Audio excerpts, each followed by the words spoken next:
July 6వ తారీఖు జన్మించిన శ్యామప్రసాద్ ముఖర్జీ గారు 52 సంవత్సరాలు జీవించి ప్రపంచంలోనే గుర్తింపు లేని వ్యక్తిగా ఈరోజు మనకి నిలిచినాడు. ఎందుకంటే ఆయన 1901 సంవత్సరంలో పుట్టి 22 ఏళ్ళకి డిగ్రీ పూర్తి చేసి LLB పూర్తి చేసి 33 సంవత్సరాలకే కలకత్తా యూనివర్సిటీలో వైస్ ఛాన్సలర్గా నియమించబడ్డాడు.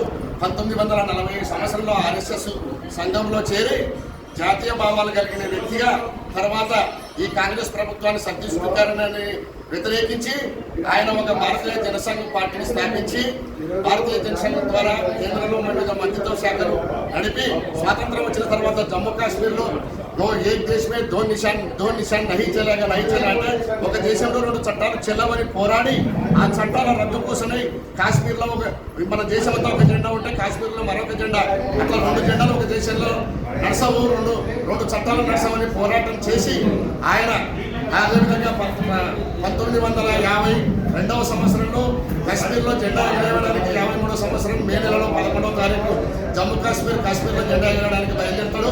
బయలుదేరిన తర్వాత 12 అదే మే నెల 13వ తారీఖుని ఆయనని కేంద్ర రాష్ట్ర ప్రభుత్వాలు అరెస్ట్ చేసి ఒక గెస్ట్ హౌస్లో ఉంచి ఆయనని మెడికల్ మర్డర్ అంటే విషం ఇచ్చి అంటే తర్వాత జూన్ నెల 23వ తారీఖు అంటే దాదాపు ఒక 40 రోజులు ఆయనకి రోజు పాయిజన్ ఇచ్చి ఆయన ఎక్కడ ఉండేది కూడా దేశ ప్రజలకి తెలియకుండా ఆయన మరణానికి కేంద్ర రాష్ట్ర ప్రభుత్వాలు ఆ రోజు కారణము. కాబట్టి ఆయనని ఈరోజు వర్ధంతి కాకుండా దేశం కోసం బలిదానం ఇచ్చిన వ్యక్తిగా భారతీయ జనతా పార్టీ కొనసాగుతుంది.